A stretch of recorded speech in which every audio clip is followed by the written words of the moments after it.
একটু খেয়াল করেন, এটা যদি মক্কা হয় এদিকে উত্তর দিকে মদিনা, তা আল্লাহ নবী ইসলাম মক্কা থেকে তো মদিনায় যাবেন, উত্তর দিকে রওনা দিবেন, কিন্তু তিনি দেখেন রওনা দিয়েছেন দক্ষিণ দিকে।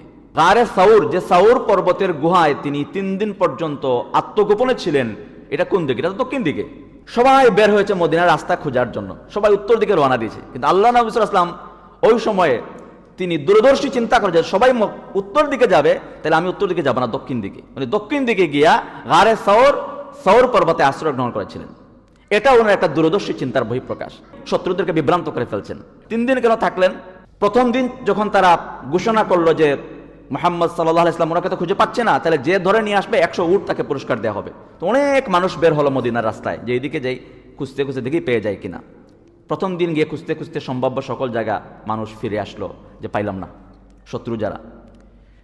তো দ্বিতীয় দিন আবার বের হয়েছে, প্রথম দিন যারা পায় নাই তারা ক্লান্ত হয়ে গেছে, যে অনেক খুঁজলাম পাইলাম না, সংখ্যাটা কমে আসছে। 2 নম্বর দিন আবার খুঁজতে খুঁজতে খুঁজতে খুঁজতে অনেক দিন, কি বলে, অনেক রাস্তা খুঁজে আবার যখন তারা পাইল না, উত্তর দিকে খুঁজতেছে, আবার ক্লান্ত হয়ে তারা বাসায় আসলো। 2 নম্বর দিন সংখ্যাটা আরো কমে গেল। 3 নম্বর দিন আস্তে করে অল্প কিছু মানুষ বের হলো, তারাও খুঁজে খুঁজে পাইল না, বলে আর তো খুঁজে পাইলাম না, তাহলে সম্ভব না। তারা যখন ঘরে চলে আসলো 3 নম্বর দিন, 4 নম্বর দিন নবী ইসলাম তখন রওনা দিলেন। সুবহানাল্লাহ। এখনকার সময়ের সংবাদ জানার জন্য সামাজিক যোগাযোগ মাধ্যম আছে, নেটওয়ার্ক আছে। আল্লাহ নবী সাল্লাল্লাহু আলাইহি ওয়াসাল্লাম তখন তৎকালীন সময়ের নেটওয়ার্ক স্থাপন করেছিলেন। গারে সাউর পর্বত অবস্থানকালীন একা ঘুমায়া কাটান নাই, তাৎক্ষণিক উনি মক্কার সকল আপডেট, একবারে কারেন্ট এই মুহূর্তে যেটা চলমান, সে খবরটা তিনি নিয়েছেন ওই সাউর পর্বতের গুহায়। তিনি 2 জনকে নির্ধারণ করেছেন, আবু বকর রাদিয়াল্লাহু তাআলার ছেলে এবং আবু বকর রাদিয়াল্লাহু তাআলা আনহু তো দাস ছিল আমির বিন ফুহাইর।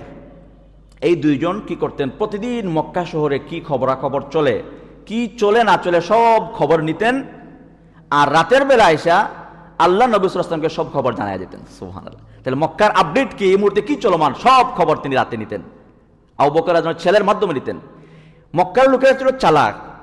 সেখানে মরুভূমির রাস্তা, কেউ যদি পা দিয়ে হেঁটে হেঁটে যায়, মরুভূমির বালুর মধ্যে দাগ পড়ে যায়, তো এই দাগ দেখে দেখে তারা কে কোথায় আছে সেটা তারা বের করতে পারে। কিছু লোক বিশেষজ্ঞ ছিল, এটা কার পায়ের ছাপ, এটা তারা দেখেই বলে দেয় এটা অমুকের পায়ের ছাপ।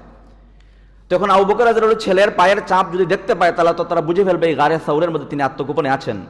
তখন আমির বিন ফুহাইর কি করতেন? সকালবেলা তিনি সব ঘুম থেকে ওঠার আগেই উনি ছাগল নিতেন, অনেকগুলা ছাগলের পাল নিয়ে ওই রাস্তার মধ্যে ছাগল হাঁটাইতেন, যেন পায়ের দাপ আর কেউ বুঝতে পারে না। সুবহানাল্লাহ।